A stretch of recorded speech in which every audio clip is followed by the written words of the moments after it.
Dear participant, good evening all of you, and welcome back in our ongoing workshop. So today, before starting the session, I would like to have brief introduction about our today's speaker, Dr. Harmanpreet Singh Kapoor. He is an accomplished academician and researcher, currently serving as an assistant professor in the Department of Mathematics and Statistics at the Central University of Punjab, Bathinda. He obtained his MSc in statistics in 2009 and PhD in statistics 2014 from the Punjab University, Chandigarh. With a strong background, his areas of expertise include actuarial statistics, risk model, survival analysis, financial mathematics, inferential statistics, and biostatistics. Over the years, he has contributed extensively to the field through numerous research publications in reputed journals covering topics such as distributional properties of a future lifetime, actuarial risk model, and statistical applications in health and environment. His scholarly workshop reflects a blend of theoretical rigor and practical applications, ranging from actuarial science to environmental and biomedical analytics.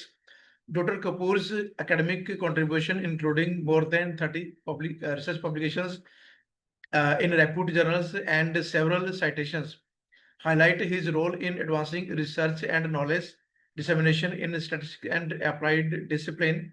Now, dear professor, I welcome to you and over to you now, and welcome to all the participants in this valuable session.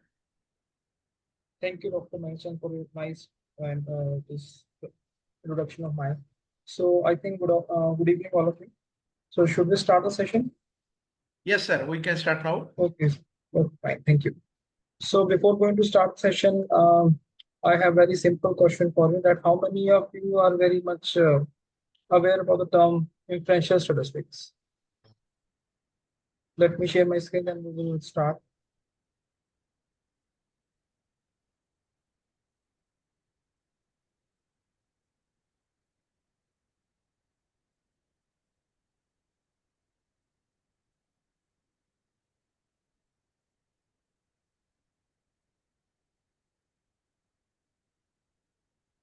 My screen is visible to all of you, right? Yes, sir. Visible. Okay, fine. Thank you. So I have raised a question that how many of you have heard about inferential statistics? If someone wants to participate, then it is fine, because that encouraged me to know that what is your basic requirement, why you have joined this course, and what you want to learn from us. Because we are just imparting our knowledge. We are not the expert person. We learn from our students also. We learn from our participants also. So if we have an engaging session, that will be more comfortable for me also. Okay, so I did not receive any response, so I think I should start with my topic. So, because this title of this workshop is that we have to learn a lot of things regarding AI statistical tools, right? So, before going to start the session, I want to have some brief thing that help you to understand why we are going to cover this topic. So all of you have heard about term statistic, and we are using this term throughout our life nowadays. Either we are aware about it or not aware about it. So basically, we segmented statistics into two major branches. One is called descriptive one, and second one is called inferential. So anyone have any idea that anyone has any idea that what is the difference between the term descriptive and inferential? My voice is clear, right? So descriptive statistics, basically we try to describe the characteristics of a population, and in inferential statistics we try to draw inferences about a population based on the sample that we have chosen. Yes, very good, very good. So basically, as she has mentioned clearly, that in a descriptive, you already, that means whatever the information that is with us, we only try to summarize the information. based upon name. That means if we have 100 values, we want to just summarize what information is stored in this 100 observation. So we have multiple ways to describe it: centered tendency of measure, centered dispersion of centered dispersion, right? Right. So basically, in inferential statistics, what we do not have access to the whole elements of the population.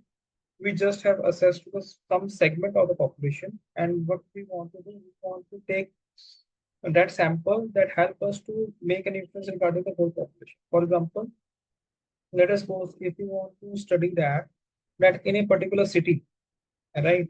In a particular city, what is the average monthly expenditure? Okay, we know that there are different segments, like some of the areas are posh, some of the areas are very not good. That means they are, most of the people are living below the poverty line. Okay, I'm just try to give this that if we have to take derive the summary, that means if we just want to derive the average uh, expenditure, right? So how we are going to derive it? It is not possible to take information from each and every individual in the city, right? So what we do? We take some sample because there are multiple ways to take samples in using simple random sampling without replacement. I'm not going to go into depth of that thing, but the main objective is because we have this whole population and these are the elements, right? But we are not able to assess each and every element. So what we do, we take some sample, okay, and based upon sample observation, we try to generalize whatever the information we got from the sample. We want to then we want to generalize this information for the whole population.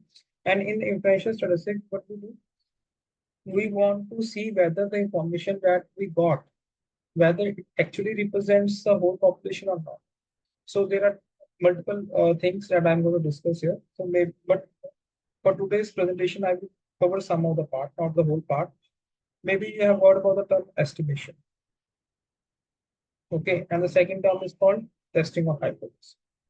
As ma'am already have discussed about that, what is the difference between descriptive and inferential? But in inferential, we do not have access to the whole population. We have access to some part of the population, and that part is called sample. And we want to make an inference from the sample uh, for the whole population. That means whatever information we got from the sample, we try to generalize for the whole population, right? So there are two terms. One is called the estimation. Second one is called testing of hypothesis. Can anyone tell me if someone is aware about the term, then it is fine. Otherwise, I am going to just give a brief about that. So anyone is aware of the term? Is anyone has heard about the term estimation before?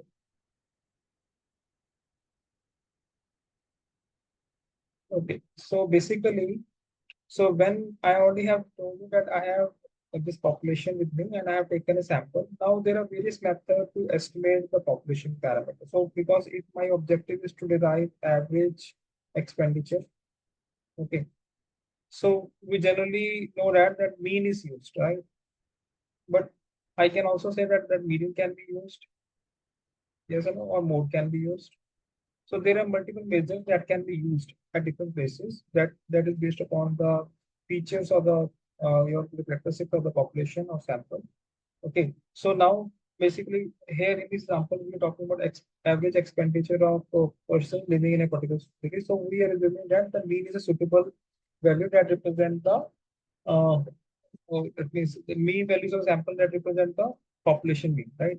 So now there is a one problem is in this example is that when we take one sample, that means I have taken here one sample, I have taken these four objects in my sample, I will get a mean value of x1.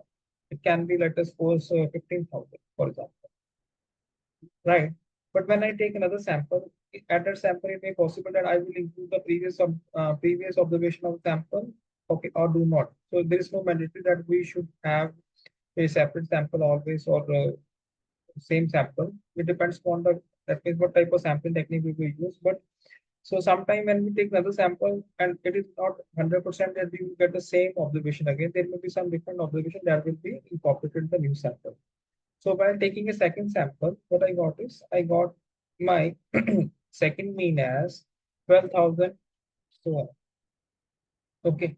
So now you can see that when I take new samples, it means one by one. So there is always a problem that I will get new observation. So which observation should I consider as a value that represent the whole population? Are you getting my point? So can you answer me this question that how to resolve this issue?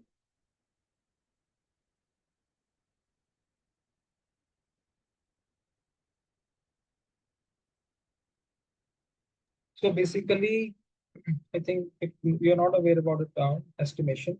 So estimation is further segmented into two parts. One is called point estimation. Second is one is called confidence interval. Okay. So I'm going to tell you that the meaning first, then we will do some examples and we will do the examples on our end. Confidence interval. So point estimation says that we get a single value. That means I take one sample, I got a single value. That means I derive the mean of the sample observation, I got a single value, and I'm saying that this sample mean will represent the population parameter mu. Okay, so this will be my just a single value. So that's what is called point estimation. But there are two drawbacks of this point estimation is that when we keep on changing our sample, our point estimation keep on changing. Right. To get rid of this problem, what we do, we construct an interval. In the interval, we got some lower limit and we got some upper limit. What's the meaning of this confidence interval says that there are different ways to write down the confidence interval, and the most of the commonly used way to write down this confidence interval is 100 into 1 minus alpha. So if we choose alpha is 5%, for example, I'm going to explain what's the meaning of alpha beta later, but for a simple understanding. So if I put alpha is 5%, okay, so what I got 95% confidence interval. Okay, and the meaning of this confidence interval says that I am 95% confident that my two population parameters mean expenditure of persons living in a city. So that is my population. So mean represents here population mean here. So I'm trying to say that my mu parameter lie in this range with 95% confidence. Okay, it doesn't have the probability that what is the probability that the true value is, that means probability of this thing is equal to 0.9. Meaning is here is that I am 95% confident that my two population value lie in the range of, let us suppose, 10,000 to 18,000.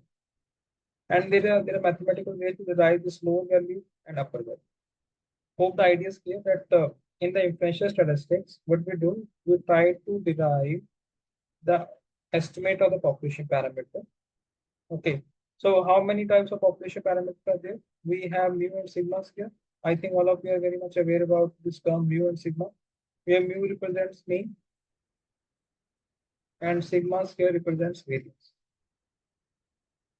And where we get this parameter, let me just give you a brief about it also. So I think all of you have heard of this distribution that is called normal distribution.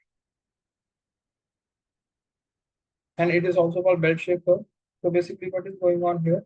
So mu represents the mean over the line and sigma represents the variation that we observe from the vertical side. So when we conduct any study, we generally try to estimate the mean of the data. And mean of the means, mean of the population data. So mu represents the mean of the population. And sigma square represents the variation of the population, variance of the population. So basically, what's the purpose? Any question from the audience? Hello, sir. Yes, yes. I could not understand this confidence interval when you were minusing a value called alpha 100 minus Okay, let 1. me explain. Basically, we do not have to worry about this expression. Just have to focus on this thing that when I'm saying 95% confidence interval. So the meaning of this term is that I am saying that I am 95% confident that my two population parameters. What is my two population parameter? That is mu. What was my objective in this example? My objective was to determine the monthly expenditures of person living in a city, right? So from the one sample, I got this information that the 15,000 is the expenditure of persons, because this information I got from the sample, and again this information I got from the second sample. Okay, but the population is fixed. Okay, that means the population, let us suppose we have 1 lakh person or 2 lakh person. I have taken a sample of 50 or 100. In the first 50 observation, when I take the mean of those 50 observation, I got this information that 15,000 is the mean expenditure. Can someone mute your mic, because I'm hearing some external sounds. And when I take a second sample of again of 50 observation or the more than 50 observation, I got the information that the mean of the this average expenditure, okay, of the sample observation 12,000. So when I keep changing my sample, I got different value. So which value is used to represent the population mean? To overcome this problem, we derive another measure that is called confidence interval, that says that with some mathematical formula we derive a lower and upper limit of the mean parameter.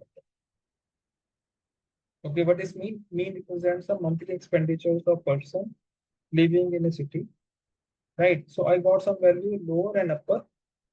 Okay, these values are mathematical values, so numerical value should be there. And I am saying I can say that this with 95% confident that this two population parameter mu lie in this range. Now it is clear? Yes, sir.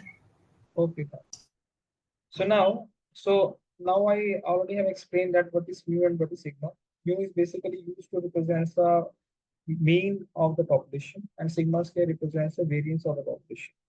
Okay, the population is clear. That means here doesn't mean that we are counting human beings. We are in the population. It means that whatever objective is, whatever the element that comes under that that satisfy the characteristics of the objective, that is part of my population. For example, in my previous example, I am interested in to observe the monthly expenditure, right? Every monthly expenditure of the person living in a city. So I am constrained myself only to the particular city. Okay, so all the members, all the human beings that living in a particular city, that is part of my population. Okay, now you can say that the monthly expenditure can be derived to household also. You can also, if you specify that you want to observe the expenditure of household, then only household will be part of my population. Hope the idea is clear, right? So now, so I already have explained that the concept of estimation. Now let me come to the concept of testing of hypothesis and how these things are different from estimation.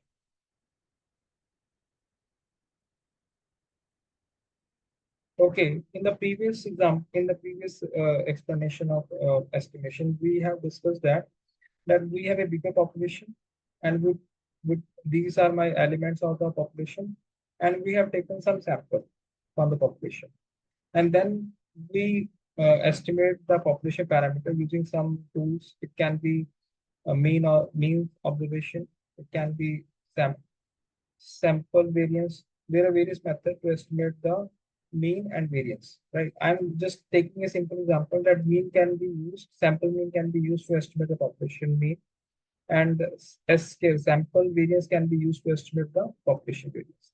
But now, in spite of estimating the parameter, what we can do is we can give a statement from our side that mean, because I am using this notation mu, that means I'm talking about the population. So I'm trying to say that mu represents the population parameter, and I'm from my side, I'm giving a statement that it should be 16,000. That means monthly expenditure of the person staying or household staying of a particular city is 16,000. Okay, and the alternative one, this is my null hypothesis. I'm going to tell you the difference between null and alternative hypothesis. Let me just complete my writing part. Okay, so alternative possibilities can be, it can't be equal to 16,000.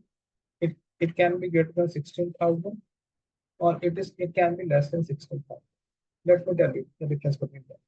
So whatever the statement we give from our side, okay, and we try to disprove that one, that will be my null hypothesis. listen to me again. Whatever the statement we give from our side and we want to disprove it, that will be my null hypothesis. Okay, and there are three possibilities of alternative hypothesis. This is called H1 will be called alternative hypothesis. So here what we are saying that the possibility can be that the mean expenditure of the person staying in a particular city, it can be greater than 16,000 in this case or less than 16,000. So basically we are saying that if mu is here, so it can either go here or it can go here. It can be equal to 16,000 or it can be less than or greater than 16,000. If this condition is satisfied, if it is equal to 16,000, then we will accept this null hypothesis, then we reject this alternative one. But if this null hypothesis got rejected, this one, then we have to go with the alternative hypothesis. That means either of this possibility is true, either of this possibility is true, or either of this possibility is true. So basically, what's the difference between these three equations? Let me tell you. So when we want to test that whether it is greater than or less than equal to 16,000, then it is called two-sided test. Right? And when we only want to check the alternative on the upper side or lower side, then it is called one-sided test. I'm going to refer these terminology again and again.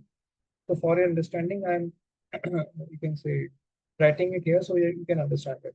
Right? So now we already have discussed that mu is equal to 16,000 and mu can't be equal to 16,000 or it can be greater than 60,000 or less than 60,000. So it means we have constructed three hypotheses. The first hypothesis says that it is not equal to 16,000. The second hypothesis says that mu is 16,000 and alternative one is it is greater than 16,000 and third one is, and we will test these three hypotheses separately.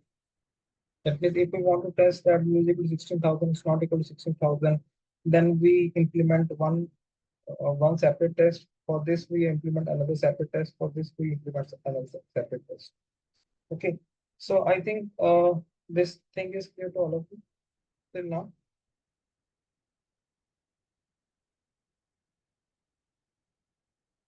Hello. Yes, sir, clear. So now basically, as already mentioned to you that I have with a mu. So we can also test for sigma. Okay, so the hypothesis can be also for sigma scale that I can assign some value of sigma scale 3 and want to test that sigma scale is not equal to 3, sigma scale can be greater than 3 or less than. So this is called testing of variance. Okay, for one sample. Okay, let me come to another because there are a lot of things. Let me just give you the summary, and when we do an example, we have to recall these things. Okay, that's what I have explained to you. So when we have only one sample, that means when we have only one objective in which we have taken one population and we derive sample from one group, and this is called one sample test.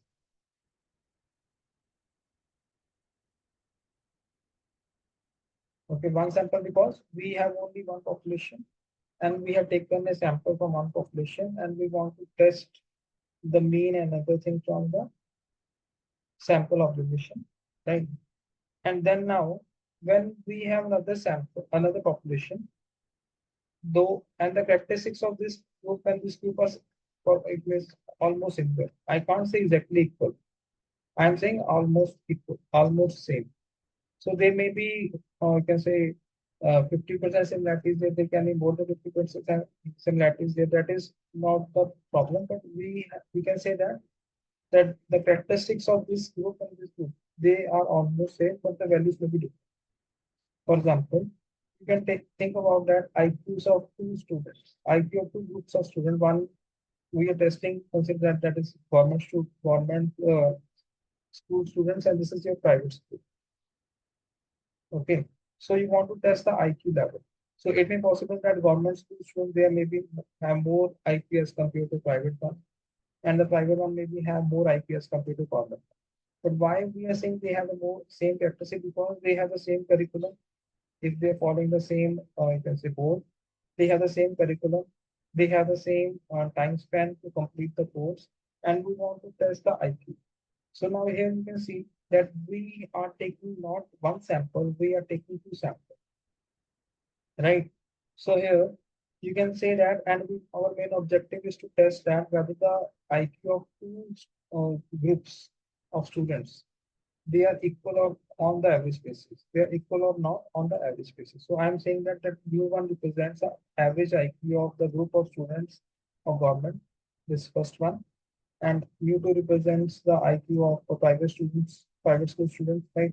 You can think about that they are in the same class. You can assume this stuff. Okay. So here the null hypothesis will be mu1 is equal to mu. And one thing you have to keep in mind that always null hypothesis we consider equality simple. Okay, so then it is called simple hypothesis.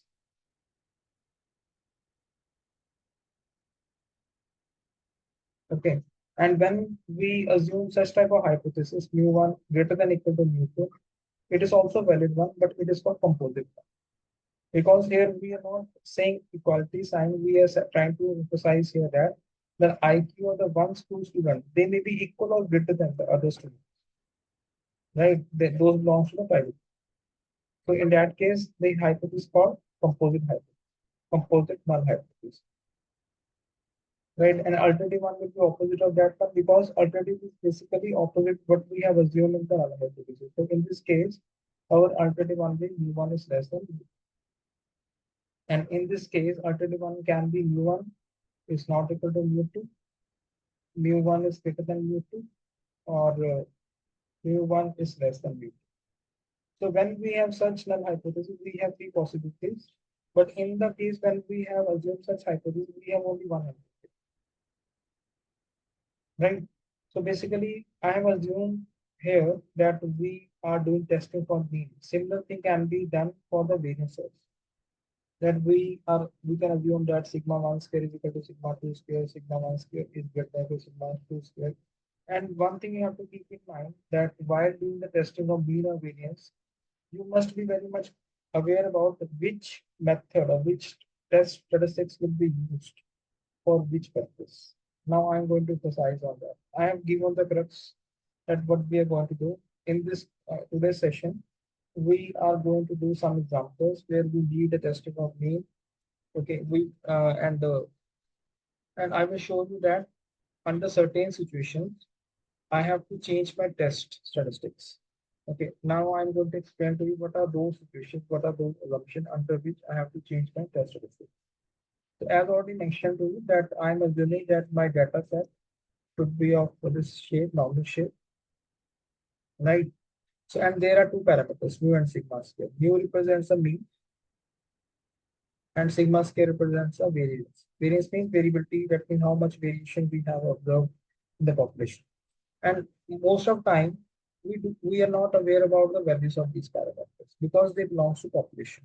As already discussed with you, that if population is very large, and we do not have complete information about the population element. So we do not know the exact value of the sigma square and right. So we have to estimate from the sample observation, and this if we estimate from the sample observation, then the technique is called estimation. But if we give the hypothesis that this should be the value of the mean, this should be the value of variance, right? So that thing comes in testing of hypothesis. But one thing you have to keep in mind that while doing the testing of one parameter, we also have to consider that what is the value of the second parameter. For example, for the testing of mean, if I'm doing one sample test, so I'm saying that the mu is equal to something 16,000. I'm continuing the same example, so that should not be confused with the new one.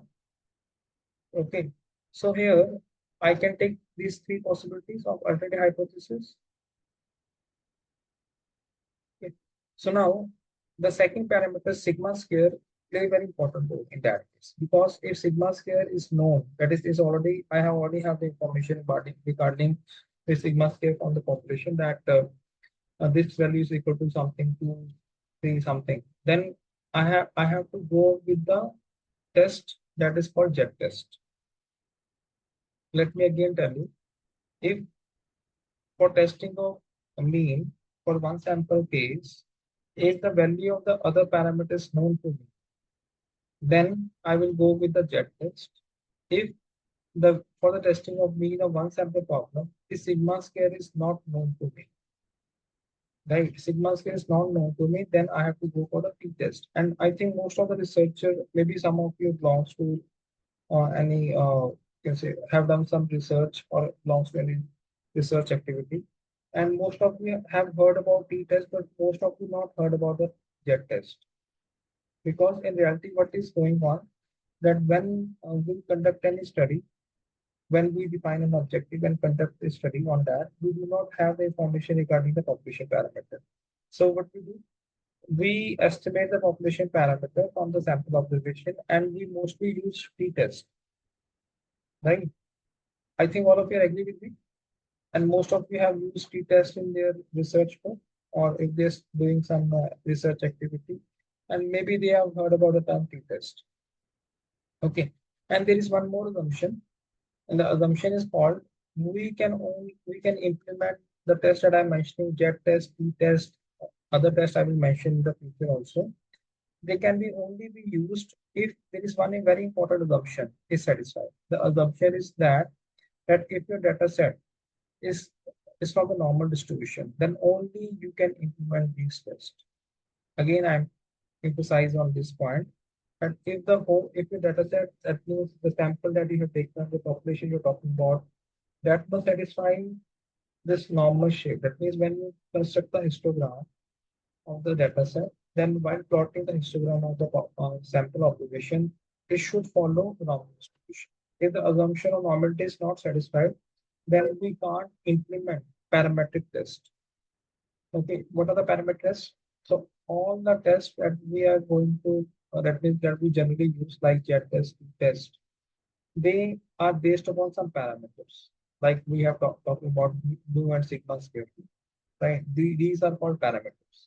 And when the assumption normality is not satisfied, then we do not have any parameter. That means we do not know what is the distribution of data. So we are not concerned about distribution of data. We then, in that case, what we do, we are more concerned about that what should be the median of the data set.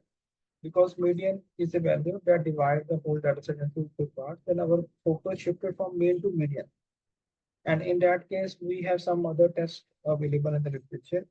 When we start our example, then I will explain again, right? So this thing is clear to all of you. Till now, what I have discussed with you, that means what is the concept of estimation. Okay, so at the initial stage, I already have discussed the difference between descriptive and inferential statistics. Then I have discussed with you what is estimation. And under estimation, we have discussed what is point estimation and confidence interval. And in the testing of hypothesis, I already have discussed with you that why we need this testing of hypothesis, because in spite of deriving the value of the population parameter, we give a value from our side to the population parameter and test them whether the value that we have assigned to the population parameter, that is true or not. So that's why it is called accept or do not accept, right? And there are two hypotheses. One is for null hypothesis, second one is for alternative hypothesis. And already have I mentioned to you that we have one sample problem, two sample problem, three sample problems also. But example that I've given you till now, two sample problem. We can extend to three sample, but in that case also, the test will be changed. Test statistics will be changed. Test statistics, what is test statistics? Can anybody explain the meaning of test statistics? My voice is clear? Hello? Yes, Hello? sir. Yes, Okay. sir. Okay, so can anyone explain me the meaning of the term test statistic? So these are the values of the sample. The mean and standard deviation will be called test statistics, or they are the No. sample statistics. Okay, let me tell you. So basically, a mathematical formula, like for example, for the testing of the mean, we have this formula. Okay, so general formula says that the test function of sample observation that is controlled by t, the two population parameter and standard error. So this criteria is always same. Although we change the value of t, we change the value standard error, That depends on the situation or the problem hypothesis. But for the one sample and two sample problem, we always have this framework. And this is called a function that gives you the value, that is called calculated value. And we compare this calculated value with the table value. Okay, if the calculated value is greater than the table value, and we are talking about upward side, one-sided test, upward side, then we reject our null hypothesis. Should I repeat again, or this idea is clear? Okay, let's come to the my PPT that will be more helpful for you. Okay, so I have explained to you the concept of estimation, point estimation. So I'm not going to go into more depth. Okay, I already explained to you the notation for the population parameter, mu. Okay, and there is one more concept that is called proportion. How many of you have heard about the proportion before? Okay, let me tell you in brief because I want to cover a lot of things and I have limited time. So proportion stands for that. Let us suppose in a hospital there are 100 patients. Okay, and that is a specialized hospital, and some of the patients are suffering from particular disease. So how many of persons are affected with a particular disease? That is 8. So this gives you the proportion that in a hospital, in a particular hospital. So what is the proportion that that means the proportion of patients are there that is affected with a particular disease. So that will be derived using this formula, A upon 100. So you can derive the proportion for another group also in the same manner. So I am assuming 100 in the denominator for convenience, because in the denominator there should not be 100. It can be 150, it can be 200. That depends on the number of total observations in the population. And we want to test that whether there is a equality of proportion in one group and with another group, that will be my one hypothesis. So the hypothesis can be H naught, P is equal to some value 0.5 or 0.4. Okay, so example that I want to quote here is, for example, I want to know that what are the chances that tomorrow we have rain. I'm saying that chances that tomorrow we have rain is 50%. And to get this probability that whether it's true or false, what I do is I have collected the information for the last 10 days. And based upon the information, if I got some value that in the last 10 days, how many times rain will happen. So if it is 6 times or 7 times, so I got a sample proportion as 0.6, right? And now I'm trying to say that based upon the sample proportion, that whether my judgment regarding tomorrow we will have rain or not, whether it's true or false. So we have further steps to solve it, and then we conclude that whatever statement that we have given the hypothesis, that is true or false, right? So this is for one sample in the same manner. So let us suppose we want to say that whether there is any equality of, you can say, monthly income between one company A, you can say employees, and another company is B. So we want to say that whether they are equally, that means both of the company employees, they are getting equal salary, or you can say the proportion is same. Okay, and we want to test this one. So we are having two groups and we want to test the proportions, whether they are equal or different. So that is my null hypothesis, and alternative one will be, it can be not equal to, it can be greater than, or it can be less, right? So now, so basically what confidence interval helps you, so in spite of having a single value, it provides you an interval that consists of two values. One is called lower and upper value, and it tells you that I am so much confident that my two population parameters lie in this range. In this example, what is going on here? So this is my population, and I already have explained to you the population mean is represented by mu, and this is my sample. So the sample can be here also, sample can be here also. So if we take a sample from this side, so we got a sample mean as 50, right? So whether we should say that at 50 is the population, that means 50 can be used to represent the population mean, or it can be different from the 51, right? To get so much, that means to get a very good estimation. So what we do, we have some mathematical formula and we derive from using that mathematical formula that we can be 95% confident that the two population parameter mu lie in this range of 40 to 60, right? So the formula is this one. The formula says that whatever the estimate we got from the point estimation, we have to add or subtract some margin of error. This whole term is called margin of error. Okay, so margin of error says that how much variation that we have observed from the one sample and from the second sample, if we consider that proportion in the point estimation, we will get the lower and upper limit. For example, in my example, I have already mentioned that when I have taken the first sample, I got 15,000, and I have taken my second sample mean, I got 12,000. So you have observed that there is variation is very large. That means one time I'm getting 15,000, second time I'm getting average as 12,000.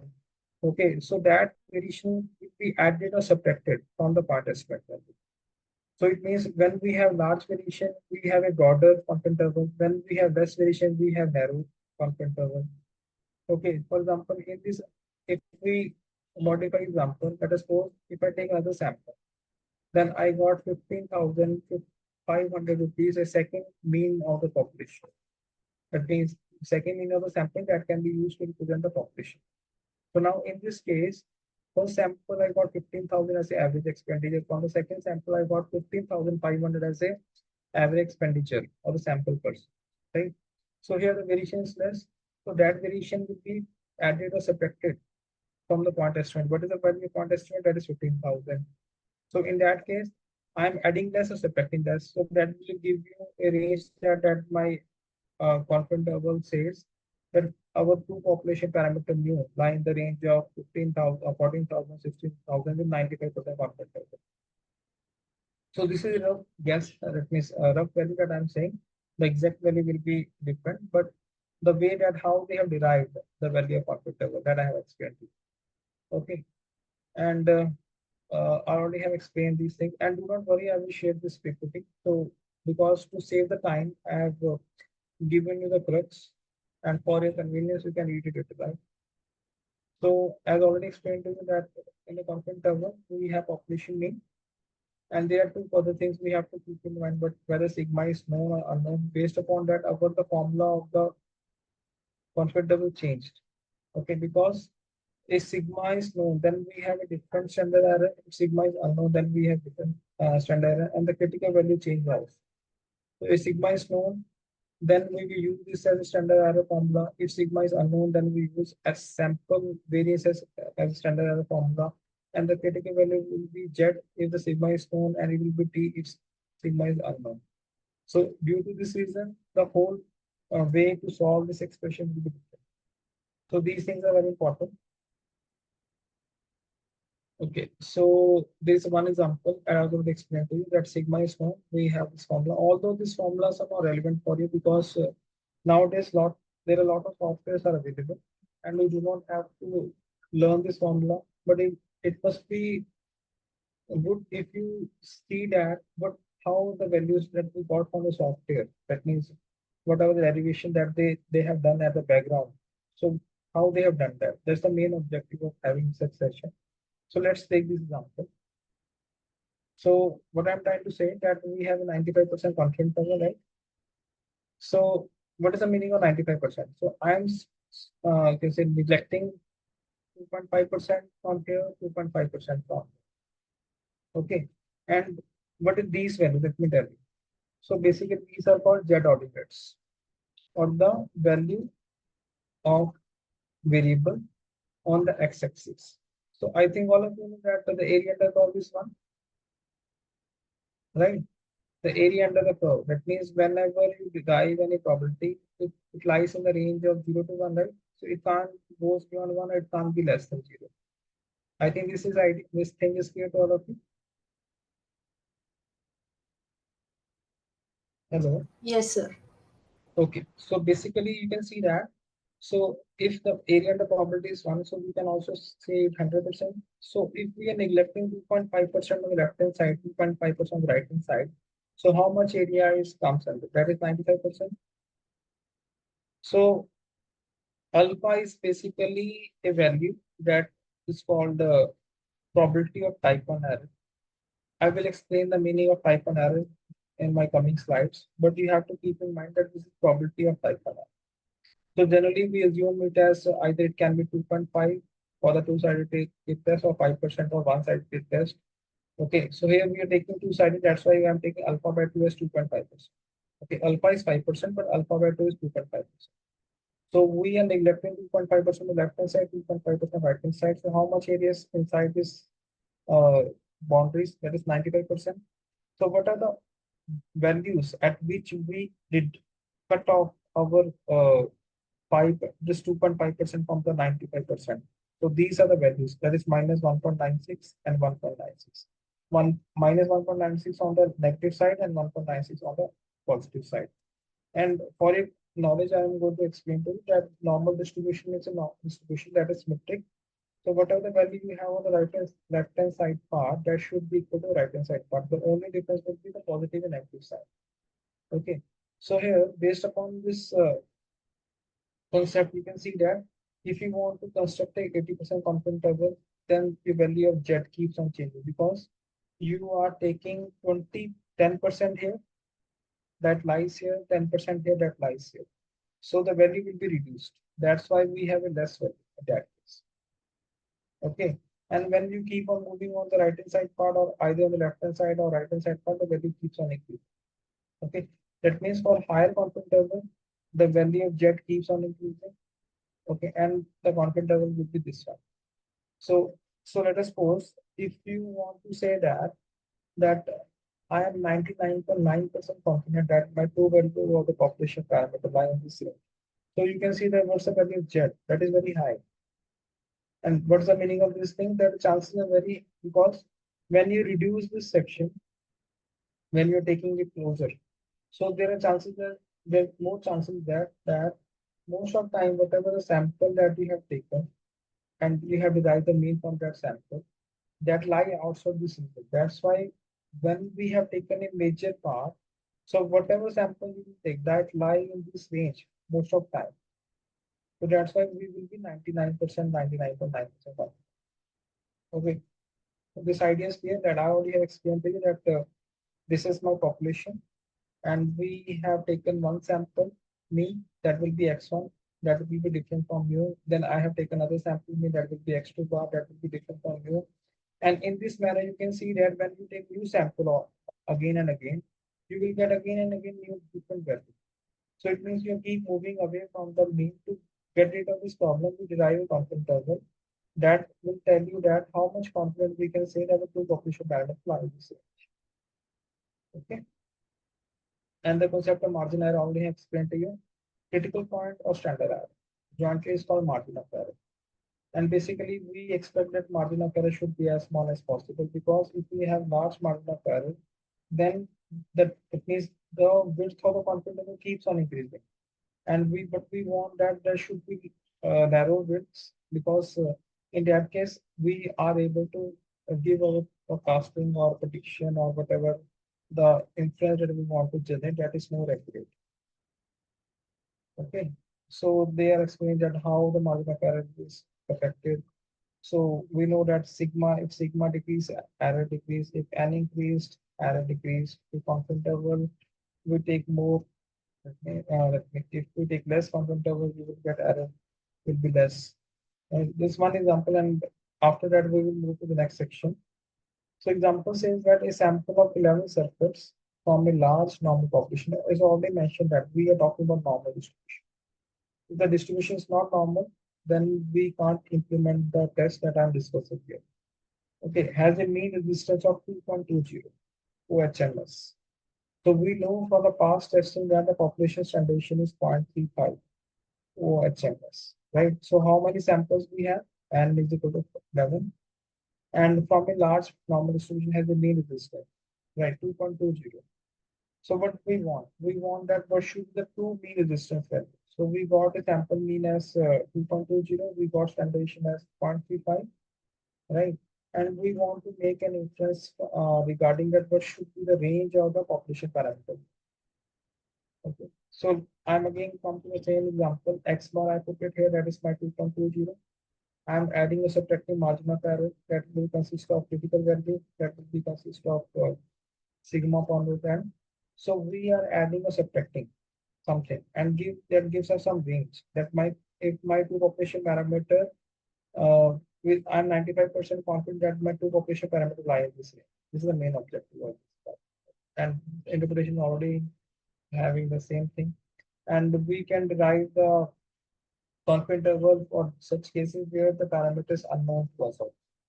Okay, in that case, we have seen that the critical values has changed from Z to T, and this generation has changed from sigma to S. So S represents sample variance. Okay, and in both the cases, we have this assumption that our the two population must satisfy the condition of normality. If the condition of normality is not satisfied, we can't implement this on the above one. Okay. Okay. So how many of you have heard about the term degree of freedom? Hello. Hello. Does anyone have heard the term degree of freedom? Yes, sir, Or we no? have heard. Okay. So can you explain me rough, as if you have any rough guesses, what is degree of freedom? Not really, sir. Sorry Okay, about that. no issue. So let me tell you. So basically, there are a lot of things that determine the degree of freedom. So I'm just trying to help you with a very simple example. So in the example, you can assume that there are 10 observations, right? And you have the mean of the you have the values of 9 observation and you have the mean of the 10th value. It means you have the mean of the 10 observations and you have the individual values of 9 observations. So can you derive the value for the 10th observation or not? My question is clear. There are 10 observations, 1 to up, that means x1, x2, x10. Okay, so you have the individual values of each x1, x2, x, but x10 is not known to you, but you have the mean of this 10 observation. The mean value is known to you. Can you derive the value of x10 or not? Yes, sir, we can calculate. Yeah, you can calculate. So it means that this x10 value depends on this observation value, right? So it can't be assumed as independent, right? So basically, the degree of freedom concept is similar to this one. I'm trying to help to give very simple example, right? So degree of freedom says that. So hello, someone is talking something. Can you please put your mic on mute? Okay. So what I'm trying to say. So when we have such type of condition in which the one observation can be derived from the remaining observation, so that value is called dependent value. That means it depends on the other observation. So the concept of degree freedom says that how many number of observations they can do freely. Okay, and they can't be derived from the other observations. Hope the idea is clear. So that's why while implementing the t-test in the literature, you can see that for the one sample problem, it is always n minus 1. Okay, because there can be another interpretation also, but maybe you are able to understand that interpretation or not. So among the n observation, there is one observation, or you can say that there is one parameter that we have estimated from the sample observation. So that value is dependent. So when we estimate something from the sample observation, so that is dependent upon the sample observation. So that can't be assumed as an independent observation. So that's why we reduce 1 degree of freedom for the one sample problem when while testing for the mean. Let me again come to my explanation part. What I'm trying to say under H0, so we want to test that mu is equal to 5 and H1 is mu is not equal to 5. And I am assuming sigma is unknown. As already mentioned to you that in this case, we implement t-test, right? So while implement t-test, so we also need the degree of freedom. So in this case, whenever you implement this t-test, we have a degree of freedom n minus 1. Because sigma is not known to me, I have to estimate it from the sample observation. So this one parameter depends on the values of other observations. So that's why we have to remove, this means we have to reduce one from the total number of observations. This is the main idea, right? Again, come back to this thing. Okay, so here you can see they have taken a very simple example that there are three observations whose mean value is given to you, right? And we can derive that third value. So this third value is not free, so that's why we have a degree to the proof here, right? So as already explained to you that when the assumption of sigma is not satisfied, that means it is no unknown to us. Then we will implement the t-test. So there are few characteristics we have to keep in mind that the t-distribution, that distribution, both are normally shaped, well-shaped curve. Although the peakness, there will be difference in the peakness, but for the large sample size, both of the distribution, they have the same characteristics. Because most of students are not from the statistical background, so I'm not emphasizing the mathematical terms here. That they what is the meaning of infinity here? I'm not going to emphasize on that. And the main objective is I just trying to say that for large sample size, when you keep on increasing the sample size, the characteristics of the both the curves, it means if the peakness is high, when I keep on taking more samples, the peakness will be reduced and it will be closer to the normal bell-shaped curve. This is the main idea. And let's start with an example. And one thing more. So if you are going to solve any question, although I know that software will be used, but if someone is interested to know about that how they have done these things manually. Okay, so for that we follow normal table, normal distribution table and t table. And whatever the value we got from the test results, that means the function mathematical formula that we have different formula for different null hypotheses. So we have to compare this calculated value with the table value. Like for example, here you can see that this is the table here that is for t distribution table, and we got some value. For example, I got some value as 1.96. I'm assuming this is my test statistics value. Now I will compare this statistics value from the table value. If the calculated value is less than the calculated value, then I am lying in my acceptance region. And if my calculated value, let us suppose it is 2.96. So if it is greater than 2.92, so I'm lying here on the right hand side part, that is in the shaded part. So that is called rejection region. So what's the meaning of the acceptance region, rejection region? So when any calculated value lie in the acceptance region, so I'm not going to reject my null hypothesis. I'm not going to reject this. Whatever the null hypothesis we have assumed, so we can say that that is fine. Okay. So if I got this calculated value on the right hand side part, that is called rejection region. So I have to reject this null hypothesis. That means whatever the assumption we have assumed in the null hypothesis, that is not good. That is incorrect.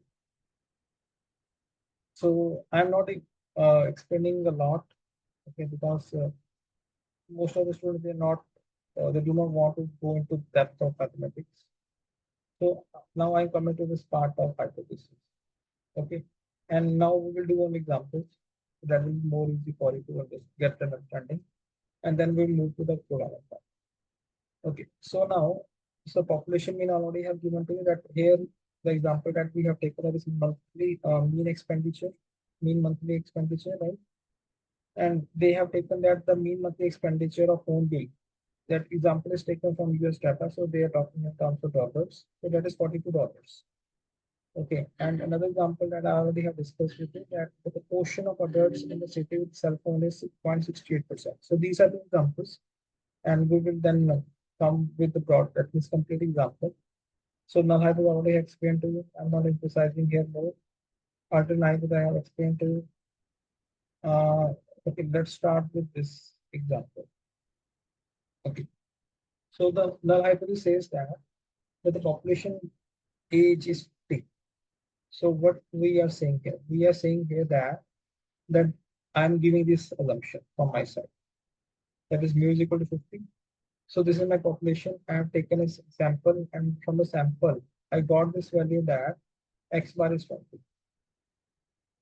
This is clear what we have done. This is my population. This is my sample. From the sample, I got that X bar is 20. So because the deviation is very large, we can directly reject. Otherwise, if you want to go further and do the analysis to proper mathematical formula, you will get the same result. But because the difference is very large, we can directly say that the analysis that we have assumed that is incorrect. Okay, so that's why we are going to reject it, because the reason is why. Let me tell you. Because mu is 50 here that we have assumed, and for the sample mean that we got, so that from the sample mean we are getting a value that lies here. So that is very far away, and the chances of that value comes in the rejection region is very high. So that's why we say that this null hypothesis is incorrect. Okay, now I think one of the person has asked me the definition of alpha. So basically in literature, uh, for testing a hypothesis, we assume that alpha, the value of alpha, and I already have explained to you that alpha is probability of type 1 error. Let me come to the table first. What is probability of type 1 error? Okay, let's me take one very good example. For example, if you want to buy new mobile, okay, and you are confident that the company, that means that whatever the company of mobile phone you have purchased, that is good one. Okay, so it may possible to be any other reason. I'm not saying that a particular brand is good or bad, but there are chances that a particular brand item may maybe have some fault. I think all of you are agree with me. So if, let us suppose, I am taking an example that there is A brand, there is B brand, right? So A brand is very popular among the youngster, among the in the society also. But A brand can produce 100% accurate item, or you can say 100% item that has no fault. That is very less. There must be at least one item among, it can be among 1 crore items or 100 crore items that may have some small defects. I think you are agree with me. Hello.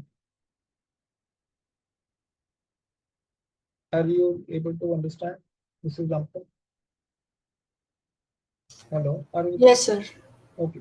So now, basically, what I'm trying to say that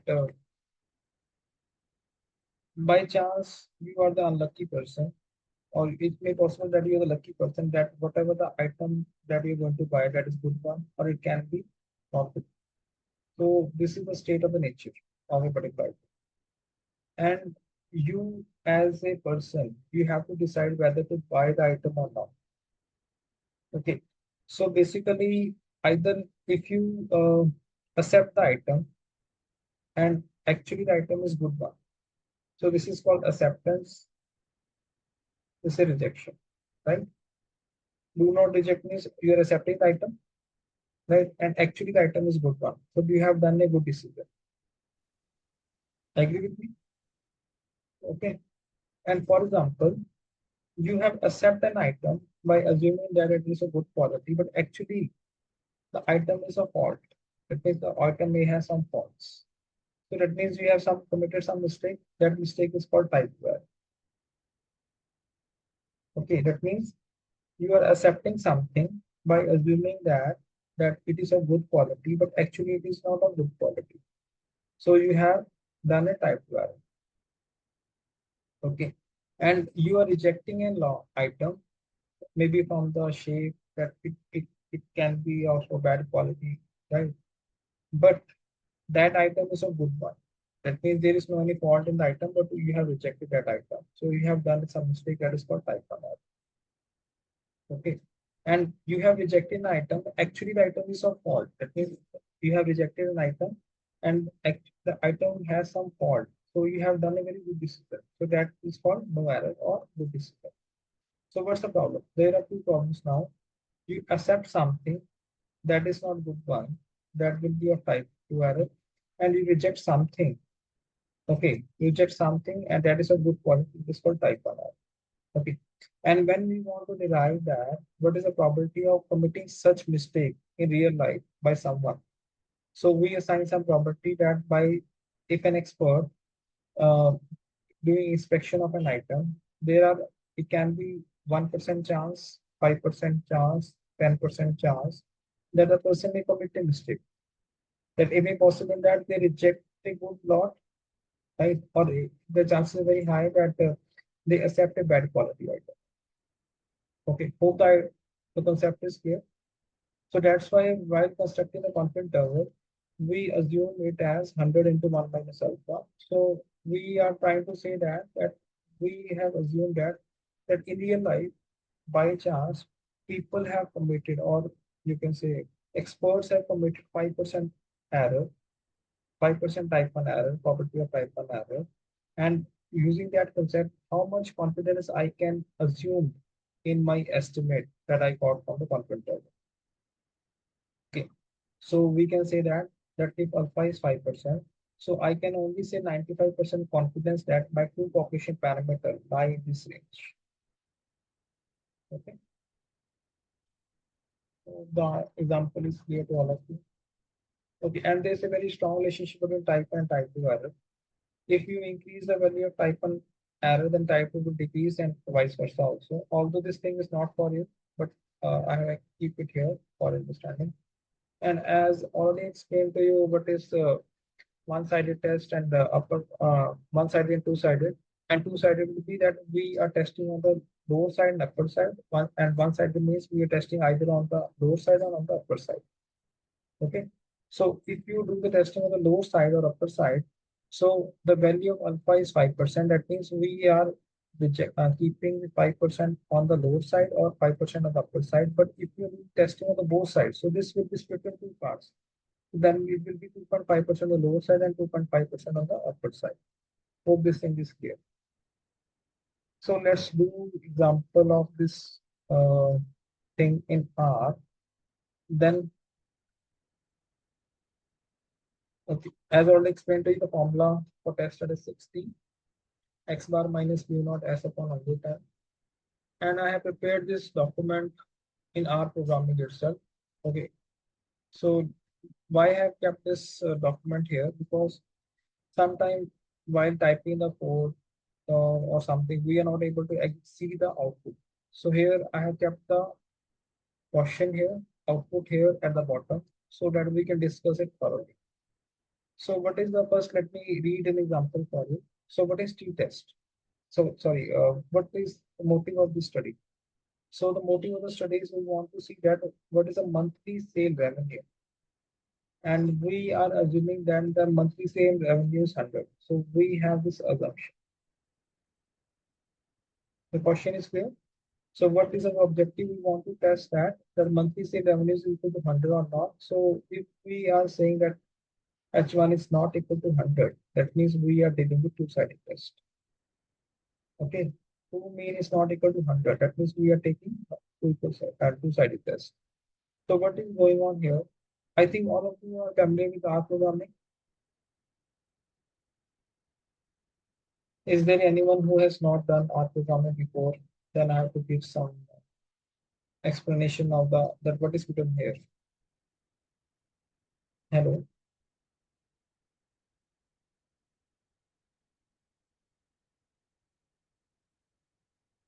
Okay, I'm not getting any response, so I'm assuming that you are aware that that's R programming. So for understanding, what I have done here is I have created a vector, okay, that consists of some values. And in R programming, when we want to enter some observation, so these observations are separated by commas, and we have to put them in parentheses, this brackets, and this C notation is called concatenate or concatenate, and this will be a vector, and the values are stored in strings. And we want to implement our test over the data set that is called sales.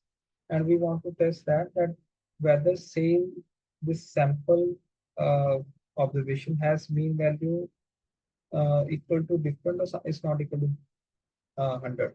So we have implemented t.test. Okay, because we do not have information of population variance. So that's why we go with the p-dot test. And after that execution of this code, I got this out. So let me explain to you what is given to us with this out.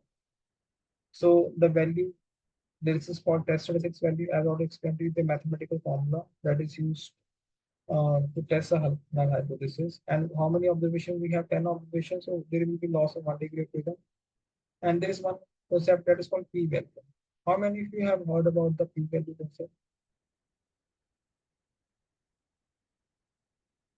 It's a derived value. Of what? We need to, whenever there is a test inference out of formula, we will calculate this. This is a calculated value.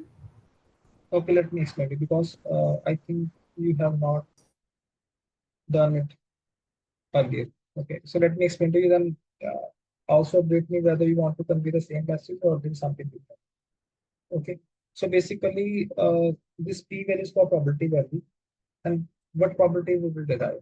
So we have derived this value 2.9908, right? And we know that the distribution is t, and we are testing on the two-sided test. So on the lower side as well as on the upper side, right? So we want to test is that what are the probability that our distribution is greater than this t value, that is 2.9908. Okay, so we will check the probability on the upper side. We will check the probability on the lower side on the extreme sides. Extreme sides mean greater than this point.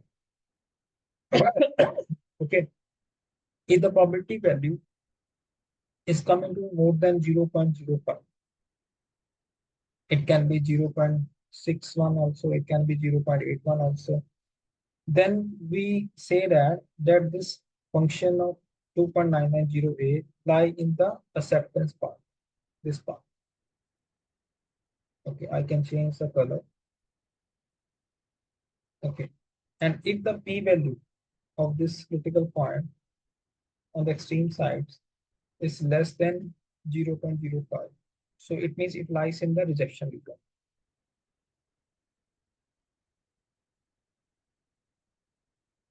Okay, so if it lies in the rejection region, then we reject the null hypothesis. I think I'm going to repeat it again because maybe some of you are not able to understand in one go. So let me explain to you. So basic criteria, the you can say the benchmark or the that means the thing that you have to keep in mind. So you have to check whether p value. Hello, yes. Hello. Sir, I just wanted to ask, does it mean that p value should be greater than alpha for us to reject the null hypothesis? Yes, because here we have assumed 5%, so I'm assuming as 5%. If you assume alpha as 1%, then we have to check with the 1% or 10%, whatever the value of alpha we have taken. But generally, if we have not assumed any alpha, that means in the question, that means automatically is 5%. Oh, thank you, sir. Thank you, sir. Okay, fine. Right. So basically, here we have taken 5% here. Okay, and generally it's assumed 5% is in medical cases. So it is already mentioned specifically that we have taken alpha as 1% because they want very less probability of type 1 error because their medicines that they have prepared, they are very sensitive enough, so they can't afford more type 1 problem, this probability of type 1 error, that is alpha. Okay, so they want that error should be less as possible, right? So generally it is assumed 5%. So whenever our p value is coming to be less than 5%, right? Then in the general case I'm talking about, where alpha is assumed as 5%, right? So then we can say that we are rejecting the null hypothesis. Okay. And if it is coming to more than 5%, then we can say that we do not reject the null hypothesis. So can you tell me what we got, whether it is greater than 5% or less than 5%? Less than 5%. Less than 5%. So we are going to reject the null Reject. hypothesis. So what is the null hypothesis? That is mu is equal to 100. Right. So we are going to say that this null hypothesis is incorrect. So this one is true. So now to cross check the same thing, whether our null hypothesis is true or not. So we can also test the same thing from the confidence interval also. So if your confidence interval doesn't hold that population parameter value That means whatever the null hypothesis that we have assumed, that is incorrect.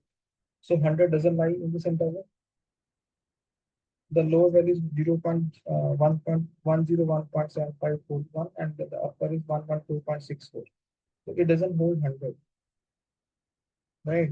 So it means that whatever null hypothesis that we have assumed, that's incorrect one, right? Okay. Hope the idea is clear. And if you derive the mean of the sample observation, that is coming as 107.2. Okay. So as already explained to you, to sample independent t-test. So the term is very important, independent. Okay, as already explained to you that there are two different groups and we want to test the IQ level of students who are studying in government school and IQ level of students who are studying in private school. So students are different ones. That's why it is called independent. It may be also possible that I can compare the performance of students. Those are studying in same school, okay, and with same teacher, because students are same. So the only difference is that I have changed the technique. That means teacher has changed the teaching technique. So this is the performance of students before before they have adopted the technique, and this is the performance of students after adoption of technique. Students are same, but we are testing whether there is any improvement in the performance of the students. It means in terms of marks or in terms of IQ, right? So this is called paired test, paired data. And to test the whether there's any improvement in the performance of IQ or any knowledge level of student of same student at different time frame. The criteria is called paired t-test.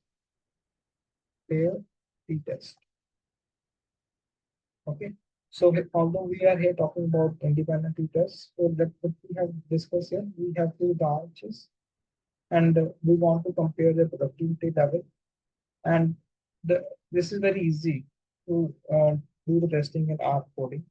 So you have to put the values for branch A in a vector, branch B in vector. In the t dot test, you have to put first the branch A value, branch B value, and we also have to see whether this assumption is true or not. For example, as I've discussed with you that for the testing of mean of two groups, we also have to focus upon what is the information that we have regarding these parameters variance. Sigma 1 square, sigma 2. The sigma 1 square represent the variance of the first group. Sigma 2 square represent the variance of two groups.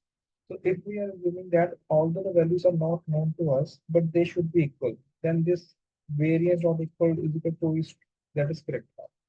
If we do not have a knowledge that whether they are equal or unequal, then we have to write on false.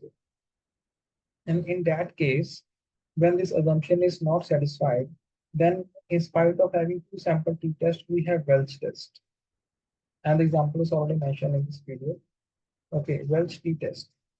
That means although we use t-test to to do the testing of mean, but it is different from the two sample t-test. It is the mathematical structure is different. Okay, and if you it means if we have done a wrong assumption here, that may change the output also. For example, if the variance they are not equal and you have assumed they are equal, then there will be some variation in the results also. So it make sure that whatever the assumption that you have, that should be correct as much as possible as per your knowledge. So what is going on in the output? So we have done two sample t tests here. We are testing this thing. mu1 is equal to mu2. And we and the alternative one is mu1 is not equal to mu2. And mu1 is less than mu2 or greater than mu2, right? So because we have don't put any condition there, so it means we are doing testing for not equal to. Okay, so it is already written two difference in mean is not equal to 0. So the meaning of this term is mu1 minus mu2 is not equal to 0. Two difference in means, and it can be also written as mu1 minus mu2 is equal to as my number. So what we got the p value that is 4.601p, degree of freedom is 12. So here you can see that how many observations are there? 1, 2, 3, 4, 5, 6, 7. 7, 7, 14. So we have reduced to degree of freedom. Right? That's why we're getting 12. And the p value is coming to be less than 0.05, right? So we reject our null hypothesis. Okay, clear? And you can also cross check from this thing that in the confidence interval, there is no term that is called 0. Why so? Because if the null hypothesis is true, then mu1 minus mu2 is equal to 0, then 0 must be part of this confidence interval. But here 0 doesn't lie in this confidence interval, right? So it means that we are going to reject this null hypothesis. This is again another way to make an inference regarding this hypothesis, that if our confidence interval doesn't hold the value 0 while doing the testing on mean of two groups, independent groups, then it means they are, and then that null hypothesis is incorrect. And we got an estimate of the sample values. It means the first group have sample mean as 49 and second one as 40. That is very, very far away from each other. Okay. As already explained to the example of PRT test, let's take the example in T also. So this example is regarding that means we want to assess whether a training program includes employee performance. So like we can say that before entering my session and after completion of my session, whether you are very much confident about what is null hypothesis, alternate hypothesis, what is the type 1 error, probability of type 1 error alpha. So what is the role, that means what is the meaning of estimation, testing of hypothesis. So if you can say count these things in numbers. So these values show the values before entering my session, and this value shows after the completion of my session. And you want to test that whether there's an improvement in your IQ level, okay, regarding statistics after having this session. So what we are doing, we have this theta test as a function. We are putting before value, after value, and we have to write down this thing paired because these observations belong to same individuals. These observations not independent. This individual is the first individual has this value before the session and this value after the session, and so on for the remaining observations. So that's why we have to write down paired. And what value will we get here?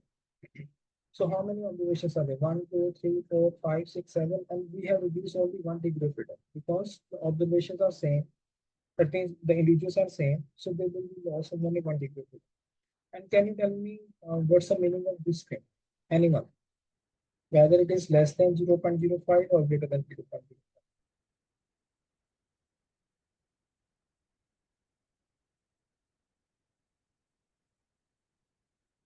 Hello. It's a logarithmic value. What? No, basically it is 10 E to the power minus e to the power of 10 the power minus 6. 10 power minus 6. Less, sir. Sorry? less than Less. This is less, sir. Very less. Yes. So it means negligible. you are multiplying 9.21 with 10 power minus 6. So it is very less than 0.05. So we are going to reject our analysis. Okay, and one can also validate the same thing that from the confidence interval, there is no value of 0 by in this confidence interval. So you can say that null hypothesis that we have assumed that is incorrect. Okay, so how many of you have heard about F-test, F distribution before?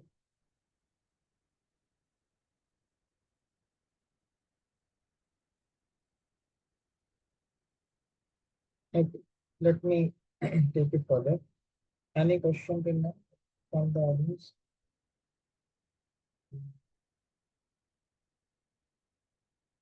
Okay. So basically, like testing of mean, H0 is sigma. We have this testing also. Sigma 1 square, sigma 2 square, H0 is sigma 1, sigma square is equal to some value 3. So when we are doing testing for one sample variance, then the test statistic will be chi-square. Okay, when we are doing testing for equality of variance of two groups, the test statistic will be t-test. Okay, I'm not going into depth of the derivation part. That means what is the form of the test statistic. But the main objective is to have in this session is that you must be able to differentiate that under which situation you have to implement which test, right? So here you can see for the implementation of this equality of variance of two groups, we will use this function var.test, variance.test. And these are the values of the variance of the sample observation. And we are trying to make a comparison based upon these observations that the variance of the two groups are equal or not. Okay. And how many observations are there? 1, 2, 3, 4, 5, 6, 7, 8. So there will be loss of 1 degree of freedom in the first group, loss of 1 degree of freedom in the second group. And after implementing this F test, we got tested X values as 2. And it has P value as 0.3807. Again, we are assuming that alpha is equal to 5% and it is coming greater than 0.05. So what should be the conclusion? Anyone can say?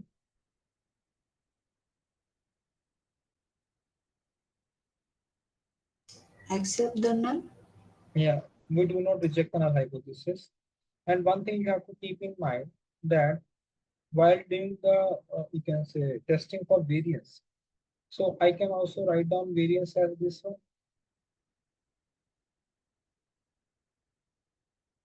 Null hypothesis in this manner or not? Tell me. Proportion sigma 1 square upon sigma 2 square, that is equal to 1 or not? So when it is equal to 1, that means the variability that is present in the first group, that is variability that is present in the second group, that is equal. The meaning is clear? Hello. Yes, sir. Okay, so now if you have this one value in the confidence interval, so it means that your null hypothesis is correct. So you can see that it starts from 0.40 and it goes up to 9.9. So it holds the value 1. So it means that whatever the null hypothesis that we have assumed, that is correct. Right? So I have got few examples. Okay, like we can do various examples of management, average monthly marketing cost versus budget cost. So can you tell me which test would be used in this case?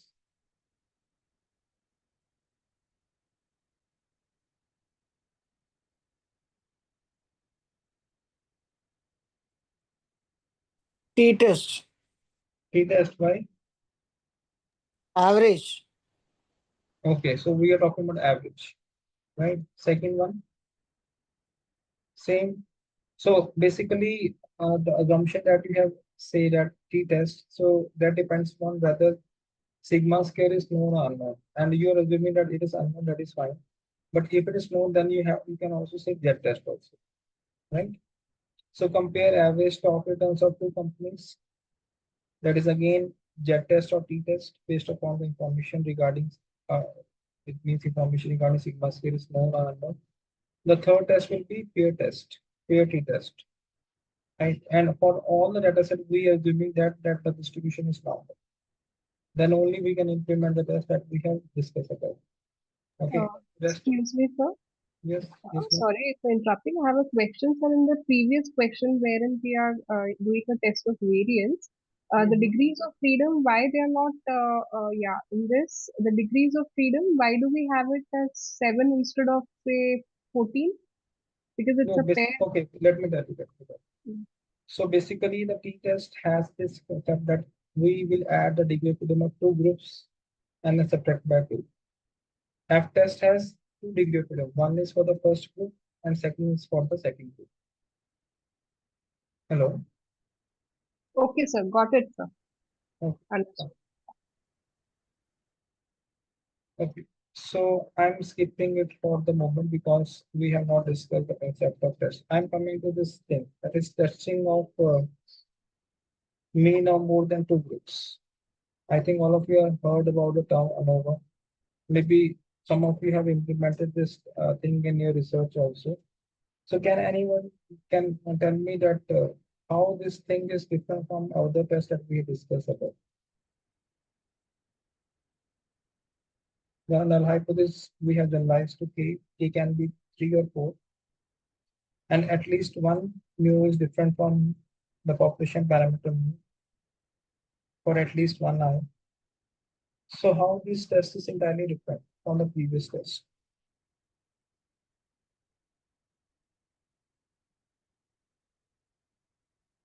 Okay, if someone is not aware about this thing, then let me tell you that in the ANOVA, we are doing the testing of variation among the observations. So for example, so there are 3 groups, okay, and this first group belongs to diet of group A, diet of group B, and diet of group C. So if a person, they are not doing any workout, So I'm taking them in one group. That means A group will consist of those person that is very those are very lazy. B group will consist of those person they do some moderate exercise. Okay, and C is a group of those persons they are very you can say they are more concerned about their health. They do a lot of workout. So if you want to check whether they consume same calories or not, okay, and whether the consumption of sugar or some other item that is equal or not. So we are doing the average testing of mean of calories. But here, so the criteria that how they do the test, that means how they do the testing of these three groups. So what they do is they see that how much variation is present in this group, how much variation is present in this group, and how much variation is present in this group. And they also check how much variation is present in this group and this group, and so on. And based upon that, they could conclude that if there is less variation present among the observations of different groups, then it means automatically they have values close to each other. If the variation is very high, then automatically they can say that the variation is high. Due to the variation is high, then the observation value should be different from each other a lot. So this is the main idea. So due to the, that means using the concept of variation, they got the output that whether the mean of the first group is different from the mean of second group or not. Okay, let's take this example. So we want to compare monthly sales of 3 weeks. Although the observation that I have taken that is very small, I have taken 3 observation per group. Okay, so you can extend it to 10, 20 also. For keeping it is very simple, we have taken 3 observations. So the first 3 observation belongs to north. Okay, the next 3 observation belongs to south. That means first observation belongs to north, then fourth one and this seventh one belongs to north. Because if you execute this code, north appear north, south, east, then again north, south, east, and north, south, east. Okay, so this is the way that this code will be executed. So these 3 observations belongs to north, then again next observation belongs to south, and so on. So now we want to check that whether the revenues of these 3 regions that is equal or not. So we have implemented a test that is called ANOVA, and the function is given in R as AOV. And we have stored the values of revenue variable, and this tilde symbol is used that shows that the region that we have taken here, north, south, east, that will impact the values of revenue. Okay, and we have stored the data in data frame that name is sales data. So that's why we have taken this sales underscore data. So while executing this code, so we want a table, we want a p-value, and that p-value can only be derived if you use a function that is called sum.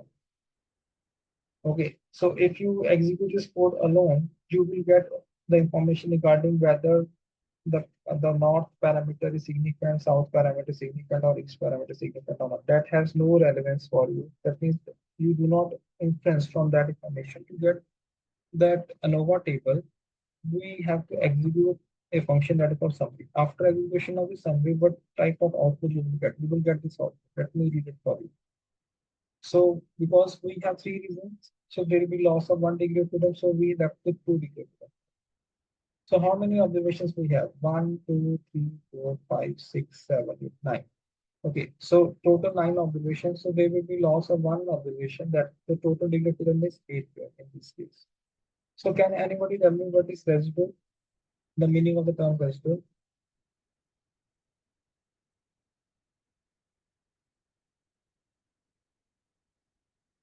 Hello. So is it the total number of observations minus like this 2 degrees of freedom that we have taken? Oh, so let me, okay. So how many of you have heard about term error? Error. Okay, so if you're not aware about, let me explain to you. Revenue is equal to reason plus error. And I have assumed this model. So this model says that whatever the value of revenue, that means although the reasons are qualitative observation, but whether they have some connection or not. If the connection is very strong, So we will have very strong value of reason and revenue. Okay. If the connection is not very strong, then whatever the difference that will comes from the error term or residue term. So you can see that the value of sum of square of error is very high, reason is very less. When you take a proportion, the value of f statistics is very small. And in the same manner that I have discussed with you that how to derive the p-value. So for the f distribution, the curve is like this one. And p-value can be derived from this side. So here the p-value is coming at 0.747. That is greater than 0.05. Right? So here you can see that we do not reject the null hypothesis. So it means that we observe less variation among the observations because we have taken only 3 observations for 3 reasons. So it may be possible that when we have more than 3 observations per reason, then the variation will be high. In that case, you will get p-value less than 0.05. In that case, you can say that there will be a difference in the income of the monthly sales among 3 reasons. But here in this example, we do not get any such information. So that's why we do not reject the hypothesis. This thing is clear. I want to show you one example of when the null hypothesis got rejected. I want to show it. Then I will take your doubts because we have 15 minutes left only. Okay. So now, so let's take this example. This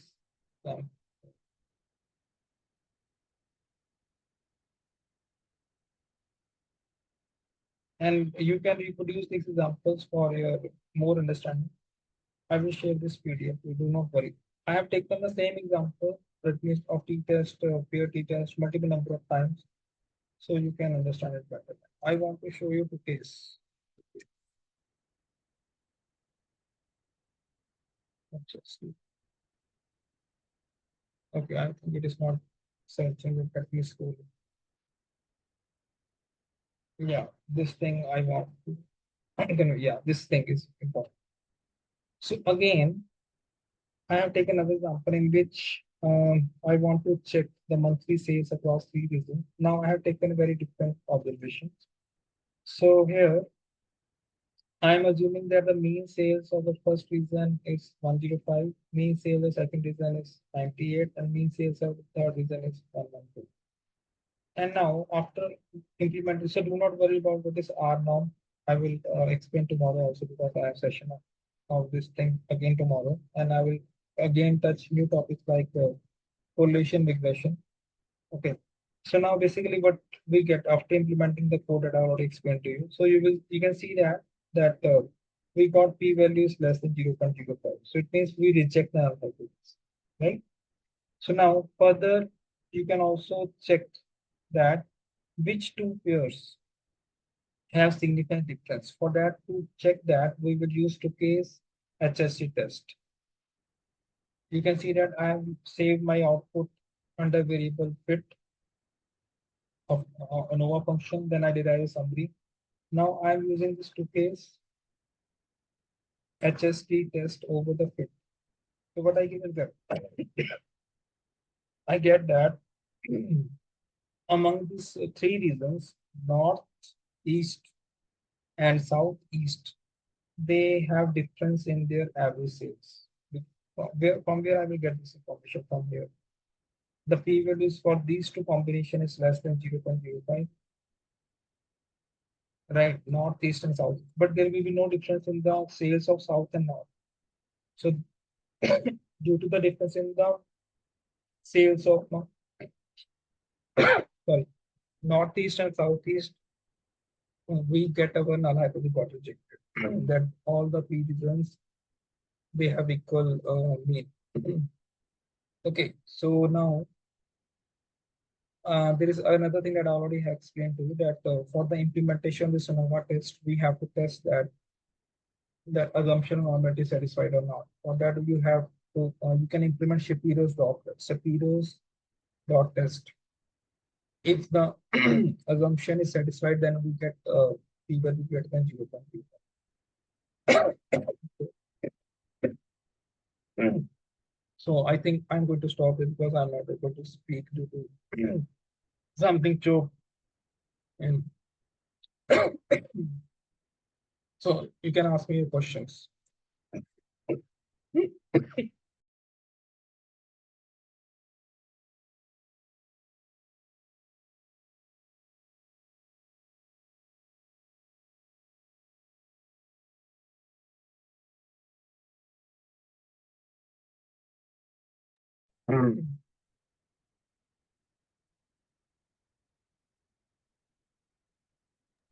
If you have any doubt,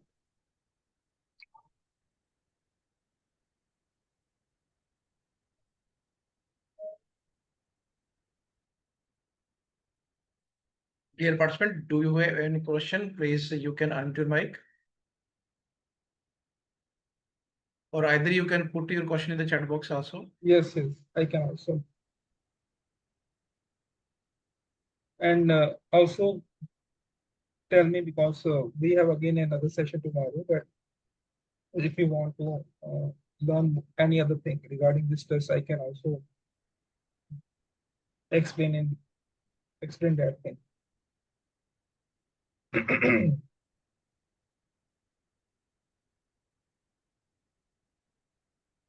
Hello. So do you have any question? Do you have any suggestion or any feedback regarding today's session?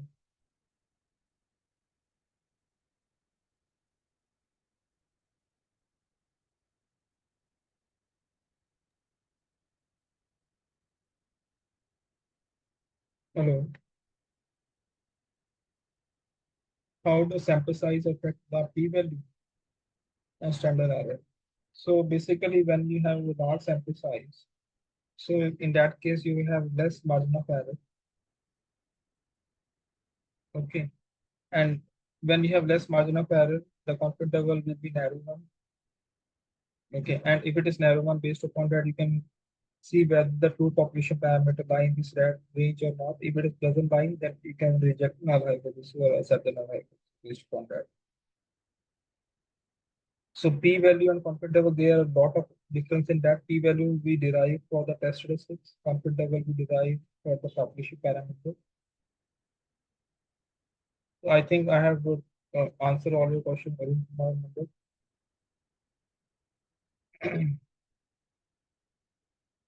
Yes, sir. Very nice, sir. I would like to one question. Yes, For ESD work, what would be the standard sample size? okay, so basically the formulas are available that if you want to derive sample size under some assumptions, like we for the determination of sample size, we want to know that what is the margin of error that we have assumed, what is the value of alpha that we have assumed. Based upon that, you can derive the sample size. Okay, so if let me show it to you. Although this topic is not to be touched because this topic is entirely different, but I have kept it in my PPT also, that if you want to derive the sample size,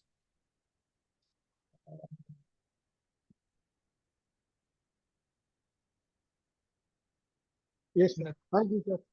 sorry, I kept let me see where I have kept it.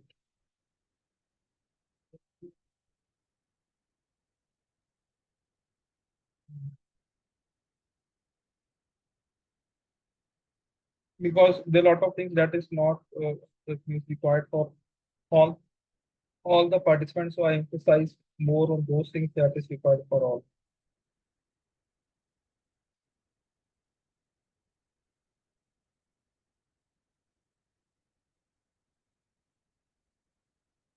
Any other question until the time I'm trying to find where I kept that formula? So I just wanted to ask you, in tomorrow's session, we'll be dealing with regression. So Yes, would ma'am. you be talking about this cross-sectional regression and longitudinal regression? So basically, ma'am, the thing is that means we will start from the simple things, Right. because the thing is that all of you are not aware about the things that generally we do in Excel. So I will emphasize that it is not just like putting a line on the regression and we are saying that that means our task is complete. I will again discuss that what extra things we have to keep in mind while implementing the regression line on the data. Okay. And somewhere I have kept that format, but I am not able to find the location in that book. Okay. This is the formula. So basically, for the determination of sample size, if we assume that the population parameter sigma is known to you and error, margin of error is known to you, then using the critical point z alpha by 2, you can derive the sample size. And if it is not known to you, then you estimate the sample variance.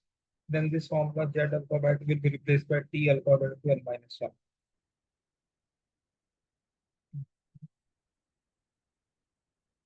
But in that case, it is very difficult to decide because we do not know the value, and then again we have to estimate it. Is it clear? I think someone has raised this question, so I have answered this question. Anyone else? Because at the last moment, something happened to my, so that's why I'm not able to get up. Now I'm fine, so you can ask me anything. Hello.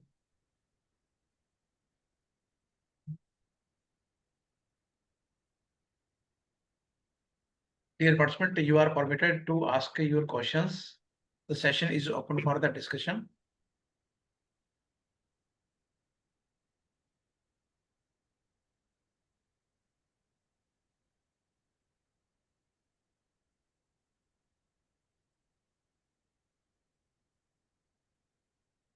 Okay, so if there is no any question, then I think we should continue tomorrow. Thank you, sir, for this wonderful session, and all the things which you present are really very informative and knowledgeable to all the participant, and the questions from the participant has also been discussed. And tomorrow we will resume the session at the same time. Dear participant, I request to all the participant, please open your webcam for having the screenshot for the today's session. Yes, please.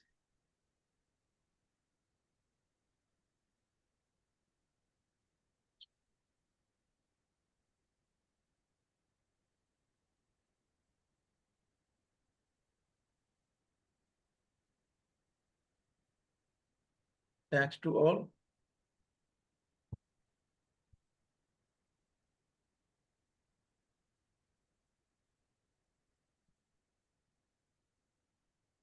Thank you, dear Professor, Mr. Harmanpreet Kapoor, for your valuable time. And really, this is a very wonderful session. And also, I have one question from the participant side. Actually, the audience is mixed. Some are from agricultural background, some are from humanities group, some are like health science. So, as we know, this type of the audience don't have much good background in the statistics or mathematics.